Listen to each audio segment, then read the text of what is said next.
कैसे हो मेरे छोटे भाई लोग। मैं हूँ आपका बड़ा भाई किरण रॉय। तो जैसे कि आप लोग सबको पता है, डिवोर्स रेट्स बहुत ही हाई हो गए हैं, खास करके लॉकडाउन के बाद से।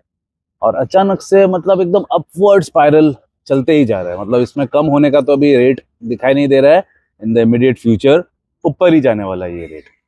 तो बहुत जन मेरे से ये सवाल पूछते हैं कि किरण भैया, आप तो इतने सालों से काउंसिल कर रहे हो लोगों को, आपके पास रियल वर्ल्ड इंफॉर्मेशन है, तो हमें बताइए कि what's the reason behind the spiralling divorce rates in India. तो मैं डेफिनेटली आप लोग को बताऊंगा, बिकॉज जी हाँ, मैं बहुत सालों से काउंसिल कर रहा हूँ और मेरे पास पूरा आंकड़ा भी है, रीजंस भी है कि क्यों ये बढ़ रहा है इंडिया में, जो कि मैं आप लोग को बताऊंगा। और वो भी जो भी मैं बता रहा हूँ, पहले ही बता दे रहा हूँ, ये मैं कोई कॉन्सेंसस या कोई रिसर्च, मतलब बाकी लोग का जो ये होता है ना, मतलब पूरा गवर्नमेंट का स्टैटिस्टिक्स वो स्टडी करके मैं नहीं बता रहा हूँ। मैं सिर्फ वही बता रहा हूँ जो मेरा केसेस पे मैंने जो देखा हो। मैं जो 1:1 कर रहा हूँ लास्ट 20 सालों से, मैं बार बार रिपीट इसलिए करता हूँ ताकि आप लोग को पता चले कि मैं लास्ट 10 ईयर से प्रोफेशनली 1:1 काउंसिल कर रहा हूँ, और उसके पहले मैं unprofessionally without taking any money करता था। अभी भी मैं जो मनी लेता हूँ वो मेरे पास 1 रुपया भी मैं नहीं लेता हूँ, बिकॉज ये जो मैं कर रहा हूँ, this is out of my love for you people, it is for my social service. Free of cost ये मैं करता हूँ। लेकिन हम जो मनी चार्ज करते हैं, वो मेरा मैनेजर्स लोग, जो लोग मेरे साथ काम कर रहे हैं बहुत सालों से, लॉयल्टी दिखाया उन लोग ने मेरे तरफ, इसलिए उनको एक हिस्सा मिलता है। बाकी का पूरा मतलब 1/3 मिलता है उनको। बाकी का जो हिस्सा है वो कम्प्लीटली चला जाता है चेंबूर चिल्ड्रंस होम के ऑर्फन किड्स को, जिनके साथ मैं बहुत सालों से जुड़ा हूँ। तो कोई 1 रुपया भी मैं नहीं लेता हूँ। मेरे पास काफ़ी बिजनेसेस है जो मेरे लिए काफ़ी है। मुझे आप लोग से कोई पैसा नहीं चाहिए। ये मैं जस्ट करता हूँ to give back to the society. तो बहुत सालों से, जैसे कि मैं बताया, मैं काउंसिल कर रहा हूँ, तो मेरे सामने बहुत सारे चीज़ें आए हैं। बाकी लोग क्या बोलते हैं मुझे पता नहीं, लेकिन मैं जो बता रहा हूँ ये कोई स्टैटिस्टिक्स देखने के बाद नहीं है। ये सिर्फ मेरा 1:1 केसेस में जो मैंने मेजोरिटी केसेस देखा हो वो बता रहा हूँ। तो सबसे पहला पॉइंट जिसके वजह से डिवोर्स रेट बहुत हाई है, जो मैंने देखा हो, वो है constant interference of mother of the wife. ये कोई ऑर्डर में मैं नहीं बता रहा हूँ कि ये 5 है फिर 4 है 3 2 1, ऐसा कुछ नहीं है। मैं हैव हैजर्डली जैसे मेरे माइंड में आ रहा है, बिकॉज आप लोगों को पता है मैं कभी भी स्क्रिप्ट नहीं बनाता हूँ, बिकॉज उससे एसेंस निकल जाता है, उससे जो नेचुरल पना है, एक इनोसेंस है, वो चला जाता है। So I don't believe in scripting. जो मेरे मन में जैसे जैसे आएगा वो मैं वैसे वैसे बताऊंगा, इसलिए don't think it's in any particular order. तो फर्स्ट पॉइंट मेरे माइंड में जो आ रहा है वो है, देखिए मैंने क्या देखा मालूम है, जितना भी लोगों का मैंने 1:1 किया है, उसमें हस्बैंड वाइफ लोग का भले आपस में प्रॉब्लम है, मैं मानता हूँ, ऐसा नहीं है कि प्रॉब्लम नहीं है उनके लाइफ में, बहुत प्रॉब्लम है। लेकिन जब भी एक वाइफ को उसका माँ उधर से चाबी मारती है ना, चीज takes the turn for the worse. बहुत ही खराब के लिए वो चीज एक टर्न ले लेता है, नोज डाइव हो जाता है सीधा डाउन साउथ, नीचे की तरफ। क्योंकि अगर आपस में चाहे लाखों प्रॉब्लम्स क्यों ना हो, वो ना वर्कआउट किया जा सकता है। जब भी सिर्फ एक लड़की है एक लड़का है, इजीली वो सॉल्व किया जा सकता है बातों से, डायलॉग से, और आपस में एक स्पेस अगर मिल गया ना कपल को, उन लोग आधा से ज्यादा प्रॉब्लम्स सॉल्व कर सकते हैं। लेकिन क्या होता है, सब सही चल रहा है, मतलब कुछ प्रॉब्लम भी है, सपोज औरत और हस्बैंड, वाइफ और हस्बैंड आपस में ट्राई कर रहे हैं उसको फाइट कर, मतलब उसको सॉल्व करने का, वो फाइट को सॉल्व करने का उन लोग ट्राई कर रहे हैं। And to a great extent they are on the road to recovery also. Recover भी होते हुए देखा है मैंने केस को। तब भी हस्बैंड ऑफिस जैसे चला जाता है, वो माँ का फोन आ जाता है उसका अपने बेटी को, उसके अंदर वो जो चाबी मारती है, जो घुमाती है, जो मैनिपुलेशन टैक्टिक्स उसको सिखाती है, वो लड़की तो भी ठहरा अक्ल मंद बुद्धि है, उसको तो अक्ल है नहीं थोड़ा भी दिमाग में, वो उसका माँ के बातों में आ जाती है, बहक जाती है, और वही सेम स्ट्रेटेजी यूज करता है हस्बैंड के ऊपर। तो जो थोड़ा बहुत जो ठीक हो रहा था, वो भी पूरा डिस्ट्रॉय हो जाता है। मैंने इतना सारा केसेस में देखा हो, सास लोग ने, एक हस्बैंड का जो सास है, उसने आधा से ज्यादा भी, मैं बोलूंगा तो भी वो कम है, आधा से ज्यादा केसेस जो मैंने देखा वो उनका वाइफ का माँ ने खत्म किया है।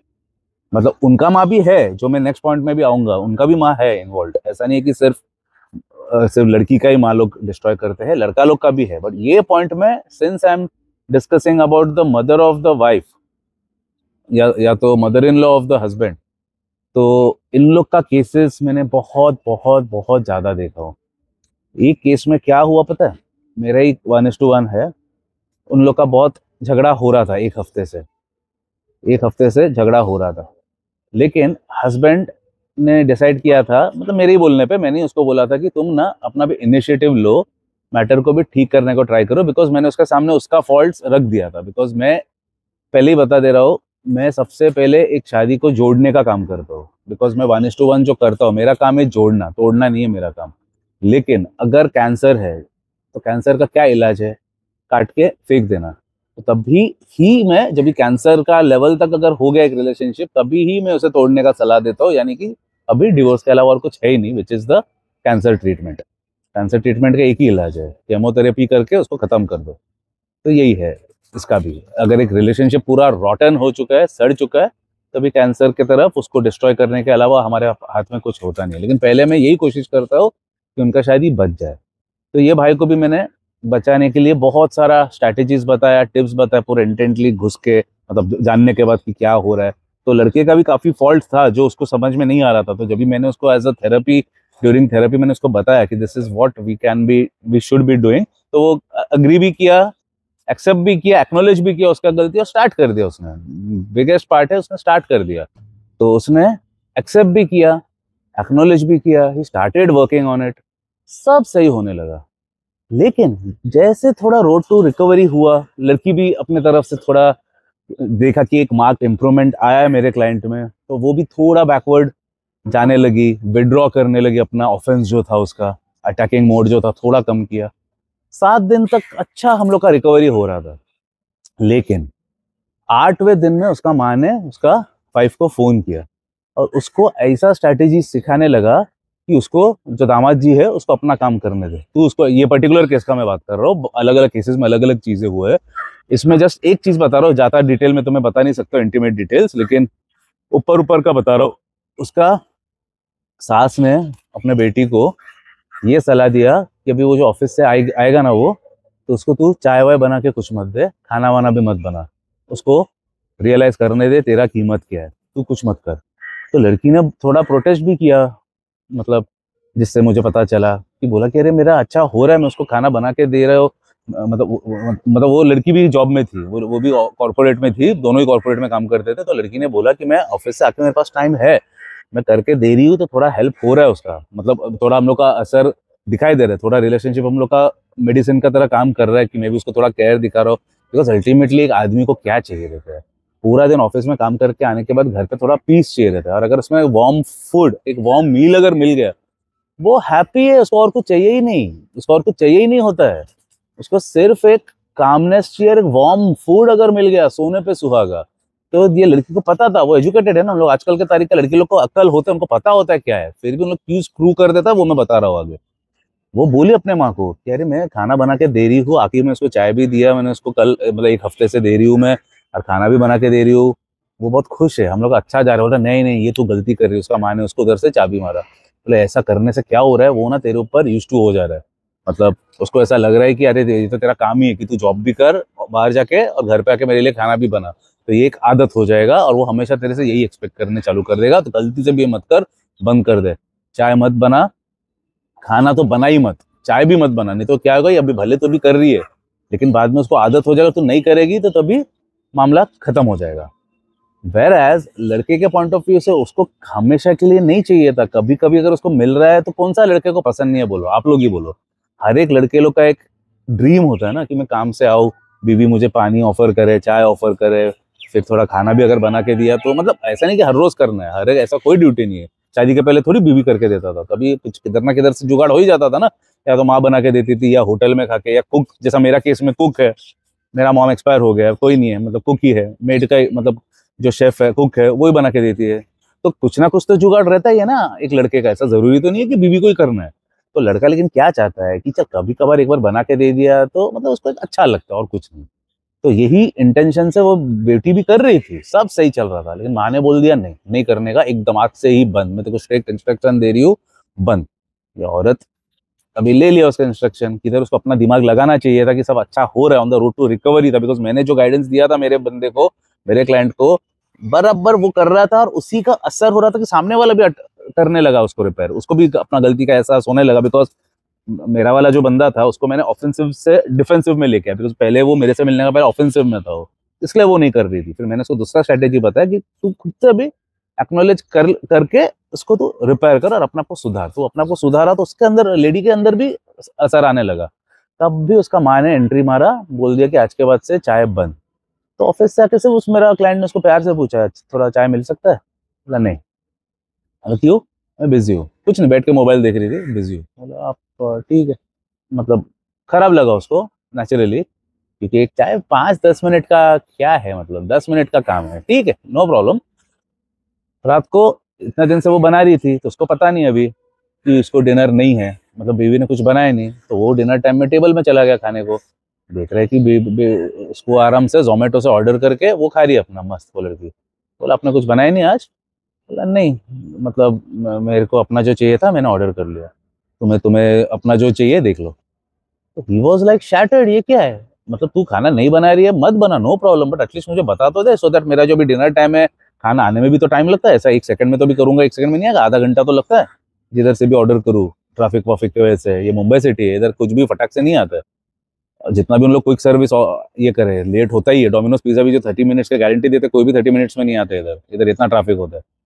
तो उसको ये खराब लगा, बोला कि तू खाना नहीं बनाएगा, नो प्रॉब्लम यार, तेरे ऊपर कोई भी जबरदस्ती नहीं है, किसी ने भी देखो बोला नहीं खाना बना, बट एटलीस्ट मुझे इन्फॉर्म कर दिया था तो मैं कुछ ना कुछ जुगाड़ कर लेता था ना यार, या खुद ही कुछ बना लेता था, अगर तुम नहीं कर रहे हो मैं खुद ही कर लेता था। लेकिन उसने उसको कुछ नहीं बताया, तो फिर से जो जख्म था, घाव ताजा हो गया।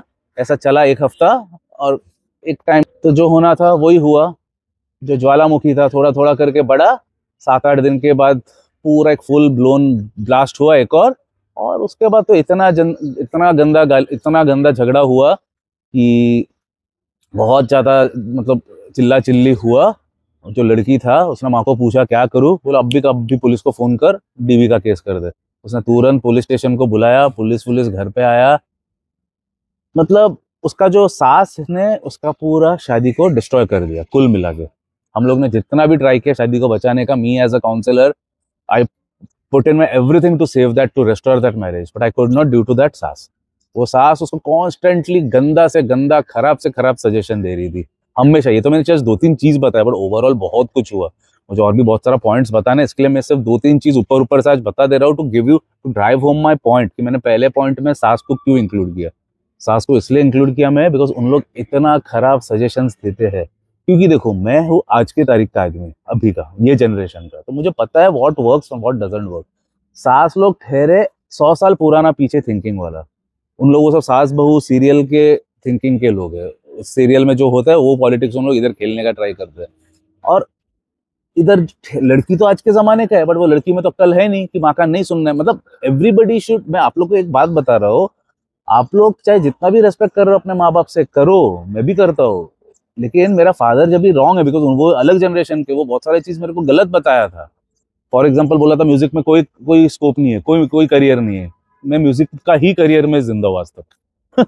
उनका बहुत सारा कैलकुलेशंस गलत होते हैं। उनको, हम जितना भी तुम लोग उनको रेस्पेक्ट करते हो अपने जगह पे रेस्पेक्ट, लेकिन आज के तारीख का जो माहौल है, उन लोग अभी तक अपने आप को अपडेट नहीं किया है, उनको पता नहीं है। जैसे मैं ये आज के तारीख का माहौल से कंप्लीटली वाकिफ हूँ, तभी तो मैं आप लोग को बता पा रहा हूँ ना। But your parents are not the right people for the job, trust me. मैं भी क्यों हुआ, मैं भी अगर एक नॉर्मल उनके तरह अगर मैं भी 9 to 5 जॉब करता था, टीवी देखता था घर पे आके, फिर मैं भी नहीं होता था। पर मेरा प्रोफेशन क्या आप लोग को तो पता है ना यार। मैं एक म्यूजिक अकेडमी का चेन चलाता हूँ, जिसमें मेजोरिटी लोग सब आज की तारीख के लोग हैं मेरे स्टूडेंट। न चाहते हुए भी मुझे अपडेटेड रहना पड़ता है। मुझे मोबाइल्स का लेटेस्ट टेक्नोलॉजी के बारे में मेरे को खास कुछ इंटरेस्ट नहीं था, लेकिन ये यंगस्टर्स लोग के साथ रह रहे कि मेरे पास एक एक लिंगो के अलावा पूरा एक एक टेक्नोलॉजी, एक एक हैक्स, हर एक चीज मेरे को पता है, बिकॉज मेरा उठना बैठना ही यंगस्टर्स लोग के साथ है। उन लोग ही मुझे अपडेटेड रखता है, तो due to my profession I am always updated. But our parents लोग तो म्यूजिशियन, आपका क्या, तो किसी का भी पेरेंट म्यूजिशियन है जो लोग यंगस्टर्स लोग के साथ डील करते हैं डेली, नहीं ना? तो जाहिर सी बात है उनको अपने आप को अपडेट करने ही नहीं होता है। उन लोग का क्या है अपडेट करने का जरिया? सीरियल्स, फिर तुम्हारा व्हाट्सएप यूनिवर्सिटी जो है, जो फॉरवर्डेड मैसेजेस आता है, वो है उनका सोर्स ऑफ एजुकेशन। तो वो सब से उनके पास क्या आएगा माइंड में? सब प्रोपोगेंडा और सब गलत चीजें ही आएगा ना। तो यही होता है। तो ये केस में उसका माँ ने उसको डिस्ट्रॉय कर दिया, ऐसा एक नहीं, ऐसा कम से कम 500 से भी ऊपर केसेस मैंने देखा हो, तभी मैंने इसको मेरा वीडियो का सबसे पहला पॉइंट बनाया मैंने, कि माँ यानी कि सास बीवी का जो माँ है बिगेस्ट कल्प्रेट है इन माय केसेस। मैंने जितना भी स्टडी किया, ऑब्जर्व किया, मैंने तो हजारों केसेस किया, उसमें से 500 से ऊपर तो माँ का ही केस था, जिसकी वजह से हस्बैंड ने बोल दिया आई हैड इनफ और खत्म कर दिया। क्योंकि माँ ने उसको बोल दिया भी पुलिस कर दे, पुलिस आ गया घर पे, उसको वार्निंग दिया, उसको गाली सुनाया हस्बैंड को, और हस्बैंड ने कुछ किया ही नहीं, उसने बोल दिया मेरे को मार रहा है। ऐसा करके क्या होगा अभी, खत्म, उसके अलावा क्या, मतलब कुछ कर ही नहीं सकता। उसने सीधा गाली खिलाया उसको पुलिस से बिना कुछ करके, और माँ ने बोला उधर से, माँ ने चाबी मारी, पुलिस को बोला आ गया, मतलब आपस में सुलटा सुलटा रहा था, सब रिपेयर हो रहा था, माँ ने आके पूरा सीन खराब कर दिया। और ये मैं आगे आगे भी वीडियोस में और भी केसेस बताता रहूंगा, लेकिन आज का मेरा फर्स्ट पॉइंट है 100%, मतलब without battling an eyelid I am telling you matter of factly in your face, mother in law is the number 1 culprit. अभी सेकंड जो मैंने रीजन देखा हो मेरा केसेस में, वो है सुपर इंडिपेंडेंस ऑफ वुमेन। पहले के जमाने में क्या होता था, इट वॉज कार्व्ड आउट, मतलब अपना अपना रोल्स ना कार्व्ड आउट था, पता था लोगों को क्या करना है। हस्बैंड का काम था तू बाहर जाएगा, पैसा कमाएगा, घर पे लाएगा, बीवी को दे देगा। पहले के जमाने में याद है ना, डैडी लोग दे देते थे जो भी सैलरीज होता था, जिन लोग का भी, मेरा तो फादर बिजनेस में था तो मैं, हम लोग का केस अलग था, बट मैं मेरा दोस्त लोग का सुनता था, देखता था ना, उन लोग का जो भी सैलरी होता था, एक चॉकलेट के साथ, मेरा एक फ्रेंड था, उसका फादर बहुत क्यूट चीज करता था, इसलिए मुझे याद है अभी तक, उसका जब भी सैलरी आता था ना मंथ का 7 तारीख को, वो एक डेयरी मिल्क का चॉकलेट खरीदता था, एक रोज खरीदता था, और जो भी सैलरी था, जितना भी कम हमारा कम था, क्योंकि वो टाइम पे सब कम ही होता था, उसी में लोग खुश रहते थे, तो वो पूरा रकम along with that dairy milk and rose, और एट द टाइम वो एक बियर पीता था, उसका ट्रेडमार्क स्टाइल था कि काम से जिस दिन भी सैलरी होता था उस दिन वो एक बार में बैठ के बियर पीता था, बाजू से ही एक रोज और चॉकलेट खरीदता था और बीवी को दे देता था पूरा, और बाकी का अभी बीवी संभालेगा, उसमें से उसको हाथ खर्ची देगा, टिफिन बना के देगा, मतलब सब बीवी खर्चा करता था। ये था पहले के जमाने का स्टाइल कि husband was supposed to go out, earn the money, give it to the wife, and wife is to take care of the society, budget, खरीदना, ग्रोसरी शॉपिंग, जो भी है सब बजटिंग ये करता था, और हस्बैंड उनसे मांग लेता था कि किधर भी खर्चा है, दोस्तों के साथ बाहर जाना है, तो वाइफ ही पूरा राशनिंग करता था, और पैसा जिसको जितना देना है, बच्चे लोग को पॉकेट मनी सब वाइफ देखता था, और वाइफ का काम ही होता था पूरा होम मिनिस्टर की तरह अच्छे से पूरा घर को चलाना, अलॉन्ग विद फाइनेंस मिनिस्टर भी उन लोग ही होते थे। फिर बाद में क्या हुआ, विमेन लोग अभी बाहर जाके जॉब करने चालू किया, और बाहर जाके जॉब करने से ये वाला जो फैब्रिक जो मैंने बताया, जो मैंने बचपन में बड़ा देखा, मैं बड़े होते हुए यही चीज देखा कि हस्बैंड लोग जाके सैलरी कमा रहा है और वो बीवी को दे रहा है, और बीवी पूरा बाकी का मैनेज कर रहा है, सैलरी को भी इन्वेस्ट, मतलब वाइजली सेव कर रही है अपने डब्बे में, इधर उधर भर भर के। उन लोग बहुत अच्छा कलेक्शन बना लेते थे उन लोग, बाय द वे बैंक से भी ज्यादा सॉलिड कलेक्शन होता था उन लोग का, क्योंकि हम लोग का जब भी कुछ, मतलब मेरा दोस्त लोग के साथ जब भी कुछ हम लोग कुछ खरीदते थे, बड़ा कुछ महंगा कुछ आइटम, तभी उन लोग का पैसा किधर से आता था, बाप तो देता नहीं था, उन लोग माँ को बोलता था, माँ लोग डब्बा वब्बा किधर से, तो एक डब्बा खोलता था, इतना इतना गट्टा निकलता था, उसी से उसका वो महंगा चीज भी आ जाता था, समझ रहे हो। तो इसके लिए उनके पास अच्छा सेविंग्स भी होता था, what I mean to say, they were very good in that thing. Our mothers, मतलब मेरा एज का जो लोग है, उनका जो माँ लोग का बात कर रहा हूँ मैं, बहुत बहुत एक्सपर्ट होते थे उन लोग पैसा जमाने में, हाउस को रन करने में बहुत वाइज थे, उनसे तो उल्टा लेसन लेना चाहिए अब आजकल के तारीख के लोगों को। खैर, फिर लड़की लोग जॉब करने चालू की, अभी उन लोग अभी हर एक जगह में इक्वालिटी के नाम पे सब जगह में चला गया, बट मेरे को तो आज तक समझ में नहीं आया, अगर इक्वालिटी है, उन लोग अगर अपना को इतना ही इक्वल बोलते हैं, तो बड़े बड़े मुंबई में अब जाओ, वर्ली में सब लंबा लंबा ना स्काई स्क्रेपर्स है जिसमें कांच का बिल्डिंग है, तो कांच जो जो लोग साफ करते हैं, मैं बहुत बार देखा हूँ उनको, स्टडी करता हूँ ना मैं, कीन ऑब्जर्वर हूँ मैं, मैंने आज तक सिर्फ लड़का लोगों को ही वो कांच को साफ करते हुए देखा, कभी भी आज तक मैंने कोई लड़की को नहीं देखा। उन लोग जितना इक्वालिटी बोलते फिर उन लोग क्यों नहीं करते, मेरे को तो समझ में नहीं आया। फिर ऐसा बहुत सारा काम है जो बोलने में भी मुझे खराब लग रहा है। आप लोग ने गटर साफ करते हैं ना, बीएमसी, बारिश के पहले, अभी बारिश आने वाला है, अभी फरवरी चल रहा है ना, मार्च अप्रैल से 1-2 महीने में वो काम चालू हो जाएगा, बिफोर द रेन कम्स हर एक ड्रेनेज को साफ करने का काम चालू होता है। उसमें तो मैंने कभी कोई औरत को नहीं देखा आज तक, सिर्फ लड़का लोग ही क्यों करता है मेरे को नहीं पता। खैर, मैं जस्ट बोल रहा हूँ, आप लोग जो इक्वालिटी बोलते हो, इसके लिए मैं उसका एक एक चीज मेरा माइंड में आया, इसलिए शेयर कर रहा हूँ। अगर इक्वालिटी है फिर ये काम भी करो, ऐसा क्योंकि तुम लोग जब अपना हिसाब से वो जो क्रीम है ऊपर का मलाई ले लोगे और बाकी बोलोगे हम लोग इक्वालिटी में बिलीव करते हैं। It doesn't make sense to me, it doesn't make any logic to me, इसके लिए मैं बता रहा हूँ। ठीक है, उन लोग अभी इक्वालिटी के नाम पे जॉब वॉब सब चालू कर लिया है। तो जॉब वॉब चालू करने से क्या हो गया, उनके पास एक अल्ट्रा इंडिपेंडेंस आ गया लाइफ में। Ultra independence that I don't need you. पहले क्या था, एक औरत का काम था, मैं पूरा वो पैसे से घर को संभालूंगी, and they were, you can say they were scared also. Suppose कुछ झगड़ा भी हो रहा है, उन लोग कुछ ना कुछ करके कॉम्प्रोमाइज करके जी लेते थे, क्योंकि उन लोग सोचते थे अरे अभी मैं किधर जाऊंगी और किधर, और किसके घर में मतलब मतलब अभी क्या, अगर मैंने छोड़ दिया ये घर तो फिर मैं जाऊंगी किधर, मेरे माँ बाप तो मुझे रखने वाले हैं नहीं, बिकॉज तभी एक सोशल कंडीशनिंग था ना कि तू मरेगा अपने ससुराल से ही। ऐसा कुछ तो ऐसा कहा हुआ था ना, विच आई एम नॉट श्योर, मतलब I don't know the exact words, ऐसा कुछ है ना कि तू डोली इधर से जाएगा और अर्थी उधर से ही निकलेगा, ऐसा कुछ तो था ना कि मतलब इन शॉर्ट उन लोगों को बोल देता था ये घर अभी तेरा ऑफ बाउंड्स, इधर नहीं आ सकता, तो रिटर्न नहीं कर सकता, तो उधर से ही तो सीधा अर्थी में जाएगा। तो इसलिए उनको पता भी मेरा घर तो है नहीं, इधर से ही जो करना है, और किधर जाऊंगा तो मेरे पास तो कोई इनकम है नहीं, तो वो चीज से, वो डर से उन लोग कभी भी, मतलब इम्पॉसिबल था डिवोर्स के बारे में सोचना। लेकिन अभी उन लोग के पास आ गया इंडिपेंडेंस और एक फेक सेंस ऑफ प्राइड आ गया है, अरे मैं तो खुद का ही अपना ख्याल रख सकता हूँ, उसका क्या जरूरत है मेरे को, मैं तो खुद ही अपने बच्चे लोग को ख्याल रख सकता हूँ, अगर बच्चा हुआ तो मैं तो खुद ही बच्चे लोग को पाल सकता हूँ, पोस सकता हूँ, ख्याल रख सकता हूँ। तो ये जो एक सेंस ऑफ इंडिपेंडेंस के वजह से मैंने जो देखा हो, और ज्यादा डिवोर्स केसेस बढ़ गए। तो उन लोग सोचता है कि मेरे को इसके साथ नहीं रहना, मतलब पहले जैसा, अगर अगर 15 आउट ऑफ 10, 10 में भी अगर 15 का रेशियो में भी अगर कुछ खराब हो रहा है उसके साथ, तभी भी लोग डिवोर्स के बारे में नहीं सोचते थे 15। अभी क्या हो गया, स्केल आउट ऑफ 10 का स्केल में 2 या 3 भी अगर हो जा रहा है, उन लोग बोलते हैं नहीं नहीं divorce, I want a divorce. 2 या 3, अब 10 तक तो आने का सोच ही नहीं रहे हैं, 2 या 3 में भी आ जा रहा है, I want a divorce, I can not stay with you, why, I can take care of myself, I can look after myself, I can look after the kids. लेकिन ठीक है, अगर इतना ही you can take care of yourself, you can look after your kids है, उसके बाद भी फिर एलिमनी क्यों मांगते हैं, मेरे को तो आज तक समझ में नहीं है। खुद अगर जॉब कर रही है, खुद आई कैन, इतना घमंड है, I can look after the kids, I can take care of myself, then why do you demand for 50%, is beyond my thinking. अभी ये टॉपिक उसके ऊपर नहीं, इसलिए आगे का मैं नहीं बता रहा हूँ, आगे का आप लोग समझ जाओ। पर इतना ही है अकड़ कि आई कैन, इतना ही इंडिपेंडेंस कि आई कैन लुक आफ्टर, तुम लोग वो 50% property, 50% alimony, one time settlement, ये सब क्यों मांगते हो फिर?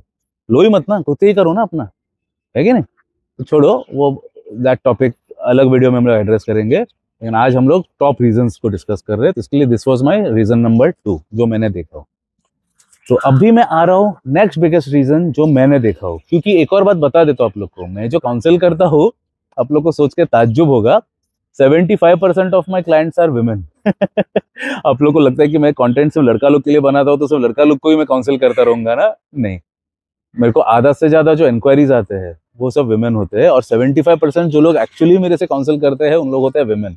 बिकॉज ऊपर ऊपर से फेमिनिस्ट लोग ही सिर्फ मेरा अपोज करते हैं, उनको लगता है कि मैं गलत बोल रहा हूँ, फेमिनिस्ट लोग।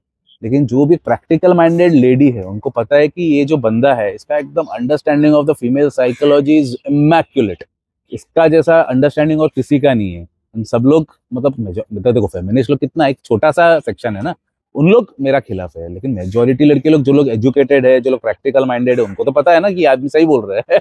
उनको तो पता है एकदम जेन्युइन बात बोल रहा है, तो उनको पता है कि जो आदमी इतना जेन्युइन बोल सकता है वही मेरा हेल्प कर सकता है, और कौन हेल्प करेगा? जो लोग मतलब किसी का साइड ले रहा है, ऐसा ले रहा है, उन लोग हेल्प कर ही नहीं सकता, बट ये बंदा तो ट्रूथ सामने ला रहा है, तो उनको भी पता है कि ये ट्रूथ है, इसके लिए लड़की लोग मेरा मेजोरिटी, मेरा क्लाइंट्स है। तो नेक्स्ट जो बिगेस्ट रीजन है जो मैंने देखा हो मेरा केसेस में, वो है जो हस्बैंड है उसका माँ। क्योंकि अभी आज के तारीख में ज्यादातर औरत लोग जॉब करते हैं, उन लोग अपने चॉइस का खाना खाना प्रेफर करते हैं। तो जैसे कि मैंने बताया, मेजॉरिटी लड़की लोग जो लोग मुझे काउंसिल करते हैं, उनका सबसे बड़ा प्रॉब्लम उन लोग जो मुझे बताते हैं वो है, उन लोग को कभी जोमेटो से ऑर्डर करने का मन करता है, कभी बाहर जाके खाने का मन करता है, कभी कुछ भी ऑर्डर कर लिया, ऑफिस से आके खाना बनाने का मन नहीं करता है, कुछ भी ऑर्डर करके खाती है। लेकिन उसमें जो उसका हस्बैंड है, उसका जो माँ है, मदर इन लॉ, वो हमेशा टोकती ही है, हमेशा वो मुंह बनाती है, ताना मारती है कि सिर्फ बाहर का खाना खाते हैं, घर का खाना कौन खाएगा, घर का खाना पड़ा ही रहता है, ऐसा कर करके उनको हमेशा टोकता है। जैसे जोमेटो का ऑर्डर आता है, मुंह बिगड़ के उसको सुनाता रहता है। तो ये जो केसेस है, मेजॉरिटी ऑफ द केसेस में मैंने देखा हो ये, कि मदर इन लॉ लोग कभी भी चैन से रहेंगे नहीं, ना ही चैन से जीने देंगे। देखो, जिधर जो सही है वो सही है, जिधर जो गलत है, आप लोग ऐसा मत समझो कि मैं फीमेल लोग का अगेंस्ट हूँ। मैं सिर्फ फीमेल लोगों के बारे में जो असलियत है वो सामने रखता हूँ। दैट डजंट मीन कि मैं फीमेल का खिलाफ हूँ। तो ये केस में मैं डेफिनेटली बोलूंगा कि औरत है, ऑफिस से आ रही है, उसको अगर जोमेटो से खाने का मन कर रहा है तो खाने दो ना। तो क्या प्रॉब्लम क्या है उसमें? उसमें कोई प्रॉब्लम ही नहीं है, उसमें कोई प्रॉब्लम होना ही नहीं। तो अगर वो जोमेटो से खा रही है उसमें कोई प्रॉब्लम होना ही नहीं चाहिए। मैंने बहुत सारा केसेस में देखा हो कि वो जोमेटो से ऑर्डर कर रहा है, उसका हस्बैंड को औरत मतलब वो जो उसका माँ है, मदर इन लॉ है, वो उसका हस्बैंड को कान भर रहा है ये क्या जोमेटो से खाना है। और अभी ये सब केसेस में क्या होता है, वो हस्बैंड फिर उसको रोकने आता है, उसका हस्बैंड उसको आके रोकता है, क्यों जोमेटो से खाना क्यों घर पे खाना नहीं बना सकते हो, क्यों जोमेटो से ऑर्डर कर रहे हो। उससे कलेश शुरू, उससे झगड़ा शुरू। तो मैंने एक केस क्या देखा हो, जो मेजोरिटी ऑफ द केसेस में वो है, जो ये हस्बैंड है, चाहे उसका माँ सही हो या गलत हो, उन लोग सिर्फ उनका माँ का ही साइड लेते हैं। क्योंकि जितना भी मैंने केसेस देखा हो, जब मैं लेडीज लोग को जब भी काउंसिल करता हो, तो एक चीज देखा हो कि अगर उसका मदर इन लॉ का गलती है, तो जो हस्बैंड है उसका, ideally she should be taking care of that wife, because वो वाइफ भी तो सबको छोड़ छाड़ के इसके घर पे आया है ना। लेकिन majority of the Indians are sims, जो आप लोग को पता है। उन लोगों को सिंपिंग करने के लिए कोई तो चाहिए ही, भले वो बीवी का करे या माँ का करे। ये सब केसेस में हायरार्की में उसका माँ आ जाता है पहले। तो सिंपिंग वो बीवी का तो करते ही अंडर अदर सर्कमस्टेंसेस, बट ये केस में हम लोग अपना माँ का सिंपिंग करते हैं, उसमें हो जाता है लफड़ा। क्योंकि ये केस में मैं पूरा वो बीवी का ही साइड लूंगा, क्योंकि हर किसी को एक फ्रीडम मिलना चाहिए खाने का। अरे खाने का अपना चॉइस है यार, किसी को वेज पसंद है, किसी को नॉन वेज पसंद है, किसी को जो भी पसंद है यार। एक औरत को फुल डे ऑफिस पे काम करके आने के बाद उसको सब्जी रोटी नहीं खाना है, दाल चावल नहीं खाना है, उसको कुछ पिज्जा खाना है, उसको कोई चाइनीज फ्राइड राइस खाना है, अरे इसको खाने दो ना। लेकिन नहीं, हस्बैंड लोग उसका माँ का सुनेगा और बोलेगा नहीं ये सब ऑर्डर नहीं करना है, ये सब हमारे घर में नहीं चलता, ये सब ऐसा करके सुना है हम लोग को। बीवी लोग तभी भड़क के कुछ बोल देता है उल्टा, एस्केलेट हो जाता है मैटर्स। तो मैंने जितना भी देखा हो, मदर इन लॉ का उंगली है ही केसेस में, मैं ना नहीं बोलूंगा, होता ही है मदर इन लॉ का इन्वॉल्वमेंट, जिससे प्रॉब्लम होता है। इसके लिए मैं पहले भी एक वीडियो में बताया था, the solution to prevent divorces. मैं मानता हूँ कि भाड़े पे लेना बहुत मुश्किल है, खरीदना तो बहुत ही मुश्किल है, लेकिन अगर तुम लोग को शादी बचाना है और बाद में तुम लोग को लाखों रुपए एलिमोनी में नहीं देना है, तो भाड़े पे किधर लेके रहो, माँ बाप से थोड़ा दूर रहो। तो ज्यादा नहीं, पहला 3 साल शादी का भी अगर तुम लोग थोड़ा अकेले रहोगे ना, पेरेंट्स लोग का इन्फ्लुएंस से दूर में, तो तुम लोग का शादी बचने का थोड़ा चांसेस दिखता है मुझे, मैंने जितना देखा हो। क्योंकि मैं पहला 3 साल क्रूशियल रहता है, अगर पहला 3 साल का पड़ाव तुम लोग अगर पार कर लिया ना, आगे थोड़ा इजी हो जाता है। बिकॉज जितना भी जो ब्रेक होने का जो केसेस देखा हूं मैं, वो पहला 3 साल के अंदर ही हो जाता है। वो जो रॉट जो है, जंग लगना जो है फाउंडेशन में, वो पहला 3 साल में ही लग जाता है, and it sets the way for the future, it paves the way for the future. लेकिन पहला 3 साल अगर तुम लोग एक अच्छा अंडरस्टैंडिंग से थोड़ा माँ बाप से अगर दूर रहोगे, देखो माँ बाप का खिलाफ मैं नहीं हूँ, लेकिन मेरा भी तो बाप है, मेरा भी तो माँ था, मुझे तो पता है ना उनका थिंकिंग 100 साल पीछे ही है। आप उनको जितना भी अपडेट करने का ट्राई करो, उन लोग अपडेट नहीं होंगे।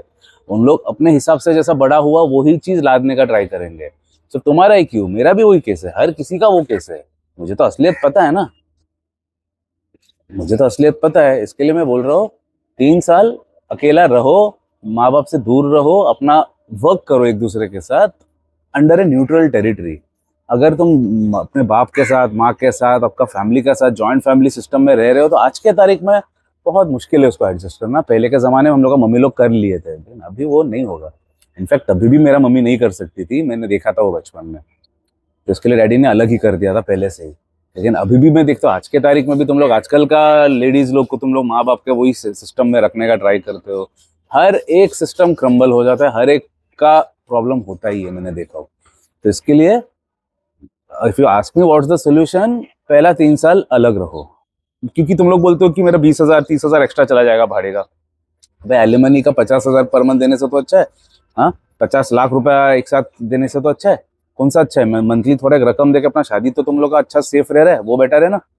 तुम लोग घर पे रहने के चक्कर में साला अपना जो बैंड बजा देते हो शादी का, उसका क्या? थोड़ा दिमाग लगा के थोड़ा सोचो मैं जो बोल रहा हूँ। ओके।